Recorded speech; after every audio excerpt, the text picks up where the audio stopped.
Let's get to know Cameron Luxton. Last TV show you binged? Rick and Morty. Favourite radio station? Spotify. Favourite music genre? Country music. Beer or wine or neither? Both. PC or Mac? PC. Drive yourself or take public transport? Drive myself. Council or commissioners? Council. Favourite evening meal you cook yourself? Steak, eggs and chips. When was the last time you cleaned your toilet? Every 3 days. I probably do it 3 days. Yep. Okay, on to business.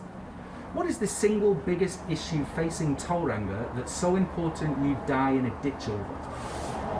Well, die in a ditch might be extreme, but here we go. I would put my political life on it. Infrastructure. Tauranga's got a massive problem with infrastructure. We've got a port which is important to the entire central North Island, yet we're going to lose the consent of the people of Tauranga to actually operate this port here if we don't get some infrastructure under control. So the ACT Party policies around that are a national building agency, so it would take the politics out of infrastructure. We wouldn't be promising a road every election to be only broken by the next government. We create an independent body who would actually identify important pieces of infrastructure that are needed in the entire country and fund them accordingly. And the only politics in it would be how much are we going to spend on infrastructure, and it would be an independent body after that making decisions on where it will be spent. Youth crime has been in the news a lot lately. What's the solution?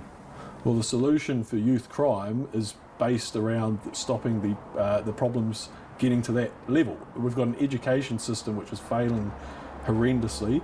That needs to be resolved. We've got a housing problem which is from decades of poor planning, infrastructure funding, councils not wishing to issue consent, costs of goods going up through money printing that's not being allocated correctly. So housing gets expensive, people don't have a solid house, therefore don't have a solid base, they don't have a good education, they therefore don't have a good job, and then this leads to the inevitable result of social disharmony, and this is manifesting currently through children committing crimes to gain attention. Tauranga grinds to a halt every rush hour, but nowhere near enough people in this city are even open to taking the bus. Do we just keep building more roads? Well, I think the roads that we've got need to be operated efficiently. I think we can all see the issues at places such as the Cambridge Road intersection onto State Highway 29 causes huge delays on that side of town. State Highway 2, the Northern Link, that's a massive delay for everyone involved, and that should have been built years ago.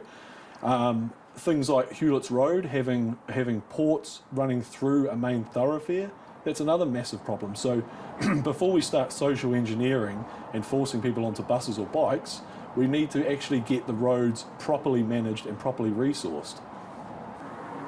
Cost of living is affecting everybody at the moment, some more than others. What tangible things can a government do to help that? Well, the first thing it can do is stop wasting money in the economy frivolously. The government going up against private industry and spending money where it shouldn't is inflationary. We've got if you've got a shortage of builders and the government says we're going to poach the builders and pay them more to have them build what we want to build, assuming even best case scenario that the government selected the right thing to build, then that would just lead to an increase in costs across the board. What we need to do is allow people to hire the right skills from overseas or to train people in country and allow these people to move around to places where there's affordable house so we can people can self-allocate themselves and say, I want to be a builder in Tauranga, but I'm not going to move to Tauranga because the price is so expensive. I mean, this problem comes about through governments trying to get involved in people's lives and spending money where it shouldn't be spent. We've got massive amount of money being spent in Wellington on bureaucratic agencies which aren't actually achieving anything for people in New Zealand outside of the Wellington Beltway, and those people need to find a better way to provide their services to the economy that's not from taxed money that then they spend in a misallocated way, leading to cost of living increases. Do you agree with the government's COVID policy? And which one are we talking about currently? How it's managed. Look, I was unhappy we're on the other side of COVID now. I don't want to rehash it. I feel like, But if a new strain came around next year, more transmissible than what we've already got, what would you be saying if you were at that table? If a new strain that was more transmissible, I mean, if we need to have proper border regulations and allow innovative solutions around that. ACT was proposing plans on how to deal with COVID that were updated all the way through the pandemic. I think we ended up getting to COVID plan 4.0. So, I mean, it's an ever-changing thing, and we'd have to address what the actual situation and, how spreadable the virus is at the time, how deadly it is, look at different ways of managing it from there. It's a bit hard for me to say right now without knowing how this hypothetical new strain would operate to say anything about how we deal with it. But I mean, really, we just have to keep our eyes open and ears to the ground on what is happening overseas so that we can act proactively in New Zealand instead of post hoc like the government did during the last round. If elected, what's the first thing you'd do for Tauranga? Infrastructure is the biggest issue that is facing Tauranga.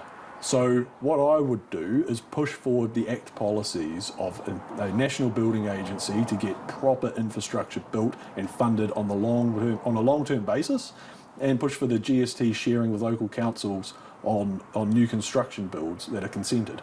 I think these two issues, housing and infrastructure, are the biggest issues facing Tauranga, and it leads through to so many other hassles we have in our daily lives around expensive housing and sitting in traffic for too long. Tell us about yourself in 60 seconds or less. So about myself. So I'm a builder and I've got a business. I've been a farmer, and basically my family moved to Tauranga when I was 4 years old. So I grew up here, and I've now got my wife and two kids here. I've got a 7-year-old and a 5-year-old. I moved away, and like I said, I ran a dairy farm for 7 years. After doing that and moving back to where I grew up, back into Tauranga, I got into the building game, and I think the thing that motivates me to do something is that there needs to be a real change in our country. We've too often just switched between the two main parties, and what I'm offering to the people of Tauranga is a strong voice who actually stands up for Tauranga, who really will say what needs to be said when it needs to be said. And I'm not here because I'm looking for a job. I want to represent the people of Tauranga. I'm not looking for another tick on my CV.